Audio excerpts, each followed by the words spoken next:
Bible में बहुत सारे किरदार ऐसे हैं जिन पर बहुत ज़्यादा बात नहीं की गई, लेकिन उनका किरदार आज के चर्च और मुकद्दसीन के लिए बहुत सारे रूहानी असबाक रखता है। ऐसा ही एक किरदार मुकद्दस कलाम में से स्तिफनस है। क्या आप उसकी ज़िंदगी से वाकिफ़ हैं? और आज हम बाइबल मुकद्दस में से उसकी ज़िंदगी से तकरीबन 10 रूहानी असबाक जानने वाले हैं। सो साथ रहिएगा ताकि मिलकर मुकद्दस कलाम में से बरकत पा सकें।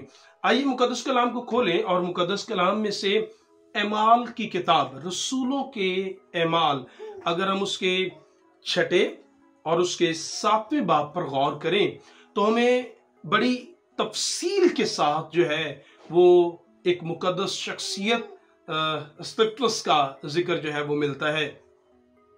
मुकद्दस कलाम में कुछ यूं लिखा है कि जब इब्तदाई चर्च आस्ता आस्ता बढ़ रहा था और लोग यीशु मसीह पर ईमान ला रहे थे, तो कलाम कहते हैं तब वहां पर एक तनाजा जो है वो बर्पा हुआ कि एक तरफ जो इब्रानी माइल हैं, एक तरफ जो यूनानी माइल हैं। इब्रानी माइल मतलब वो जो इब्रानी में बात करते थे, और वो लोग जो यूनानी मतलब जो यरूशलेम के अंदर जो है नहीं बसते थे बल्कि दूर जो है कयाम करते थे और अब वो यूनानी जुबान बोलते थे। सो वो भी यीशु मसीह पर ईमान लाए हैं और उन्होंने अपना निजात दहिंदा तस्लीम किया है। गो कि वो इसराइल के खानदान से ताल्लुक रखते हैं लेकिन जुबान के एतबार से मुख्तलिफ हैं। तो कलाम में लिखा है कि जो यूनानी जुबान बोलते थे वो ये गिला करते हैं रसूलों से कि वो जो हमारी बेवाएं हैं उनको जब खाना सर्व किया जाता है, तकसीम किया जाता है, तो गफलत बरती जाती है। तो मुकद्दस कलाम में यहां पर हमें नजर आता है कि रसूल तमाम तर चर्च के साथ लापरवाही के साथ काम नहीं करते, खामोश नहीं रहते, बल्कि चर्च के मसाइल को एड्रेस करते हैं। गो कि उन्होंने कहा कि अब हम दुआ और कलाम को छोड़कर तरतीब दूसरे इंतजामात में नहीं अपने आप को इंगेज या मसरूफ कर सकते, बल्कि एक मशवरा देते हैं। वो कहते हैं कि अपने में से 7 नेक नाम लोग चुन लो जिन्हें ये जिम्मेदारी दी जाए, जिन्हें मखसूस किया जाए कि वो इस काम को सर अंजाम दे सके। मुकद्दस कलाम में लिखा है कि लोगों के दरमियान जो है 7 जिन नेक लोगों का इंतखाब किया गया, उनमें जो पहला नाम एमाल की किताब और उसके 6 बाब में हमें नजर आता है, गौर कीजिएगा, वो पहला नाम मुकद्दस स्तिफनस का है।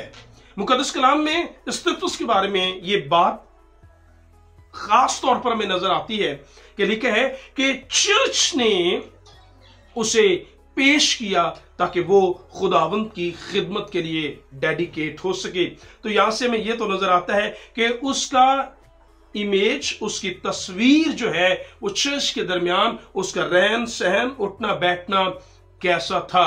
सो कैसा उसका किरदार होगा कि उन तमाम तर लोगों के दरमियान जो यूनानी माइल थे, यूनानी बोला करते थे, स्तिफनस का नाम पेश किया गया कि उसे इस काम के लिए, चर्च की खिदमत के लिए मुकद्दस किया जाए, मसा किया जाए, मखसूस जो है वो किया जाए। सो पहली बार जब चर्च के इंतजामी अमूर के लिए रसूलों ने जब किसी को डेडिकेट किया, अनॉइंट किया, मखसूस किया, तो कलाम कहता है जिन नेक नाम शख्सियात का इंतखाब हुआ उनमें स्तिफनस एक है। और कलाम में अगर आप रसूलों के एमाल की किताब 6 बाब 3 आयत पढ़ें तो लिखा है, बस ऐ भाइयों, अपने में से 7 नेक नाम शख्सों को चुन लो जो रूह और दनाई से भरे हुए हों कि हम उनको इस काम पर मुकर्रर करें। और फिर अगर हम इसी बाब की 6 आयत पढ़ें तो लिखा है, और उन्हें रसूलों के आगे खड़ा किया गया, उन्होंने दुआ करके उन पर हाथ रखे। सो मुकद्दस कलाम में यहां पर तहरीर यह है کہ रसूलों ने जब उन 7 अशखास को चुन लिया गया तो कलाम मुकद्दस में लिखा यह है कि रसूलों ने अपने हाथ को उन पर रखा और उनके लिए खुदा के सामने दुआ की कि खुदावन ये लोग जो अलग किए जा रहे हैं वो वफादारी और जिम्मेदारी से इस काम को सरंजाम दें। अब अगर आप बात समझ पाए हैं तो हमें तस्तफनस के बारे में जो पहली बात नजर आती है कि चर्च के इंतजामी अमूर में किसी अगर नेक नाम शख्स को जब चुना गया तो सबसे पहला नाम जो एक तरह से डीकन की खिदमत चर्च में सरंजाम देंगे वो इस्तिफ्रस का है। और आगे मुकद्दस कलाम में अगर हम इमाल ही की किताब 6 बाब 5वीं आयत को पढ़ें तो फिर लिखा है, ये बात सारी जमायत को पसंद आई, उन्होंने इस्तिफ्रस नाम एक शख्स को जो ईमान और रूहुल कुद्स से भरा हुआ था। और फिर आगे फिलिप्पुस के बारे में लिखा हुआ है और पुरखरूस के बारे में लिखा हुआ है और चंद और नाम मुकद्दस कलाम में तहरीर हैं और लिखा उन्हें चुना गया। अब यहां पर चर्च के बारे में हम एक चीज जानते हैं और वो ये है कि चर्च जब किसी को खिदमत के लिए इनवाइट करता है तो वो इसलिए नहीं करता कि इस शख्स के ताल्लुकात कलीसिया के अंदर बहुत ज्यादा हैं, कलीसिया में इस शख्स का असरो रसूख बहुत ज्यादा है। ये नहीं देखा जाता कि इसके पास रुपया पैसा ज्यादा है।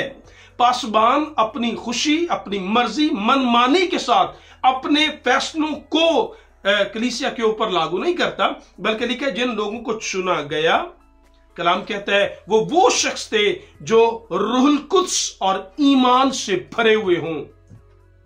सो आज एक तरह से पासबानों पर, आज के खिदमत गुजारों पर यह जिम्मेदारी आयद होती है और इब्तदाई चर्च नमूना है हमारे लिए कि किसी भी शख्स को जो नौमरीद हो, किसी भी शख्स को जो रूह और ईमान से मामूर ना हो, बराए मेहरबानी उसे खिदमत के लिए डेडिकेट या उसे खिदमत के लिए अलग न करें।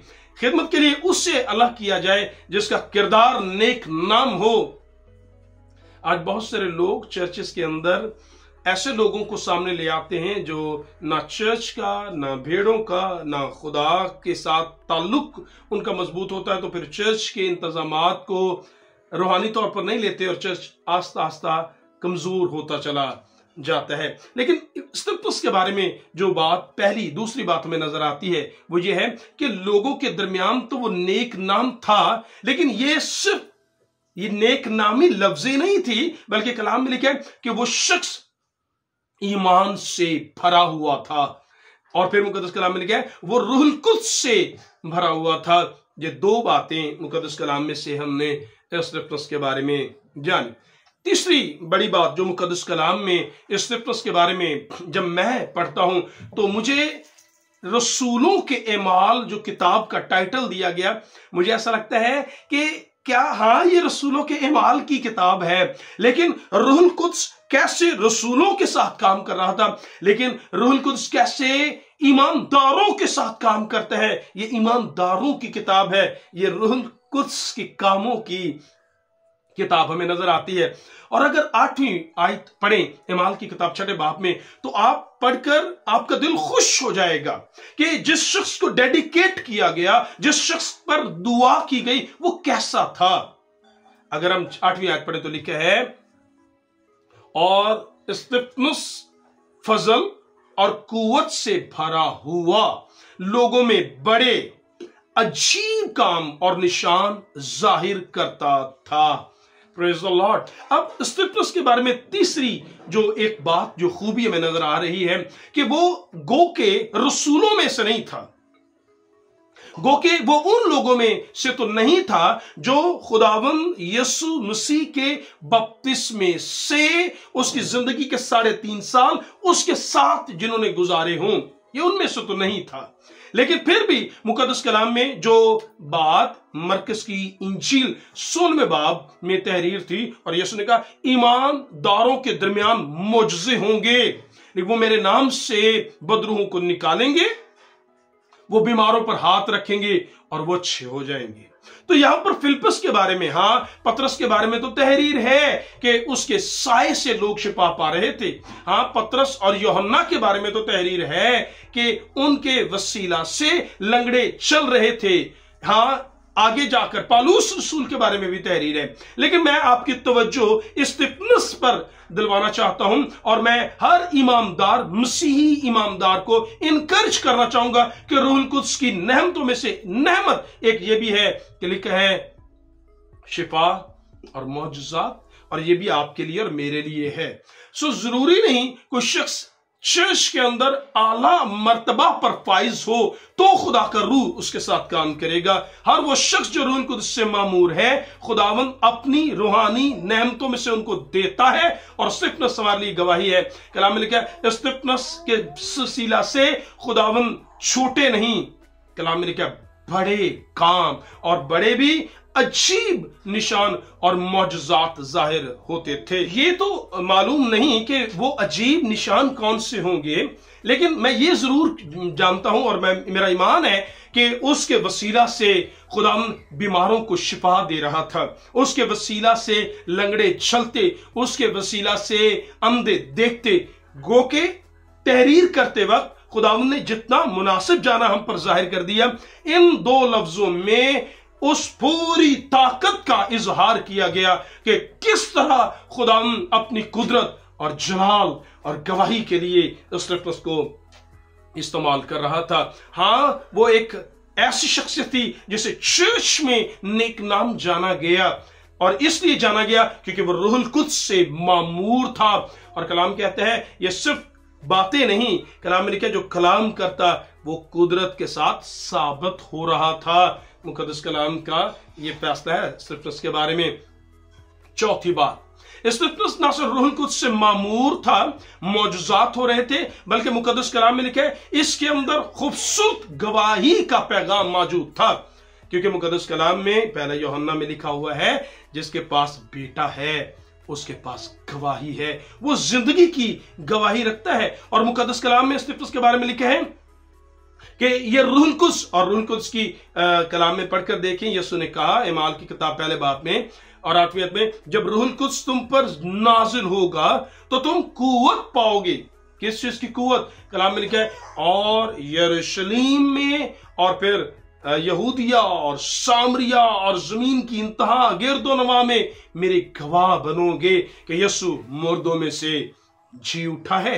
कलाम में स्तिफनस के बारे में चौथी बात हमें एमाल 9:6 में नजर आती है। लिखा है कि वो उस इबादत खाना से जो लिबर्तीनियों का कहलाता है और कुर्नियों और सिकंदरियों और उनमें से जो किलकिया और आसिया के थे, बाज लोग उठकर स्तिफनस से बहस करने लगे, मगर वो उस दनाई और रूह का जिससे वो कलाम करता था मुकाबला न कर सके। अब अगर आप बात समझे हो तो इसके अंदर खूबी ये थी कि ये इबादत खानों में जाता और तमाम तर यहूदियों, तमाम तर उस वक्त के उलमाए दीन, उस वक्त के रब्बी, उस वक्त के सदूकी और फरीसी उनके सामने खड़ा होता और ये गवाही देता कि यीशु ही मसीह है, यीशु ही निजात दहिंदा है, और वो है जो मसाया है, जो खुदा की तरफ से भेजा गया और खुदा ने दुनिया की निजात के लिए उसे भेजा, और आज वो मुर्दों में से जिंदा है, और जो उस पर ईमान लाएगा वो जिंदगी पाएगा। और वो कदीम साहिब से ये साबित करता था कि यीशु किस तरह निजात दहिंदा साबित होता है, कैसे वो इब्ने दाऊद और दाऊद के तख्त पर जो है वो बैठा हुआ है और कैसे उसके वसीला से निजात है। सो वो ये गवाही का पैगाम कितना खूबसूरत स्तिफनस की जिंदगी से पैगाम है कि आज बहुत सारे लोग अपने आप को नेक नाम ईमानदार समझते हैं, लेकिन उनके पास गवाही ना होने के मुतरादिफ है। लेकिन अगर हम हकीकी मसीही हैं तो फिर स्तिफनस रसूल नहीं है, एक कहने को डीकन की खिदमत के लिए डेडिकेट किया गया, लेकिन उसके पास गवाही है और वो इबादत खाना में जाता और लोगों को कायल करता कि यीशु ही निजात दहिंदा है। पांचवी बात मुकद्दस कलाम में से एमाल की किताब 6 बाब में पढ़ें। तो अब जब कुछ शख्स रूह से मामूर हो, जब कुछ शख्स ईमानदार हो, तो जरूरी नहीं कि हर चीज उसकी बेहतर हो। मुकद्दस कलाम में एमाल 6 बाब में हमें 11वीं आयत में क्या नजर आता है, गौर कीजिए। लिखा है, इस पर उन्होंने बाज आदमियों को सिखाकर कहलवा दिया। अब ये फकी और फरीसी और उस वक्त के उलमाए दीन जो उसके सामने जब रूहुल कुद्स के साथ वो हिकमत से बात कर रहा था, सामना न कर सके, क्योंकि कलाम में लिखा बोलने वाले तुम नहीं बल्कि बाप का रूह है जो तुम में होकर बोलेगा। अब लिखा है वो जब इसका सामना न कर सके तो फिर लिखा है उन्होंने लोगों को सिखाया कि वो कहें कि इसने मूसा और खुदा के खिलाफ कुफर की बातें की हैं, और इसकी सजा आप जानते हैं, इसकी सजा तो सजाए मौत हो सकती थी। फिर लिखा है फिर वो अवाम और बुजुर्गों और फकीयों को उभार कर उस पर चढ़ गए और उसे पकड़कर सदरी अदालत में ले गए। अब जब वो ये गवाही इबादत खाना में दे रहा है तो लोगों ने आपस में मशवरा करके ये पैगाम, ये एक अफवाह उसके लिए फैलाई कि किसी तरह ये कह दिया जाए लोगों को सिखाकर कि ये कुफर बकता है खुदा के खिलाफ, खुदा की शान के खिलाफ और शरीयत और मूसा के खिलाफ। उसे पकड़ा गया और उसे सदरी अदालत, उस वक्त की जो सरदार काहिनों की मजलिस थी जहां पर वो मजहबी फैसले किया करते थे, वहां पर उसे पकड़कर लेकर गए। और लिखा है और झूठे गवाह खड़े किए, बिल्कुल उसी तरह जिस तरह खुदा ने यीशु के खिलाफ झूठे गवाह खड़े किए गए थे। और उन्होंने कहा ये शख्स इस पाक मकाम मतलब हैकल और शरीयत के बरखिलाफ बोलने से बाज नहीं आता।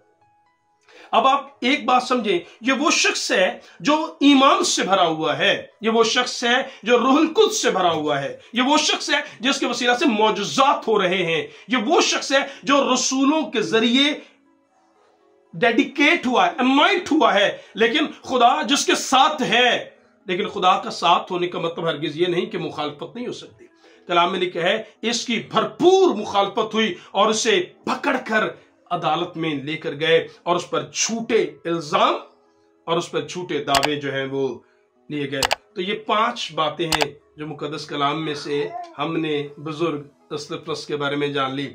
आप साथ रहिए और जब हम अगली बार हम एस्तेफनस की जिंदगी को जारी रखेंगे तो छठा जो पॉइंट है, जो सबक है, वो हम एस्तेफनस की जिंदगी से सीखेंगे। मैं दुआगो हूं कि खुदावंद का फजल आप पर ठहरा रहे, आप बढ़ते और तरक्की करते जाएं। और याद रखिएगा कि बहुत जल्द कल ही हम इसके दूसरे सेशन को आपके लिए अपलोड करेंगे ताकि आप कलाम की गहरी बातों को सीखते, समझते और बरकत पाते रहें। खुदावंद आप सबके साथ हो।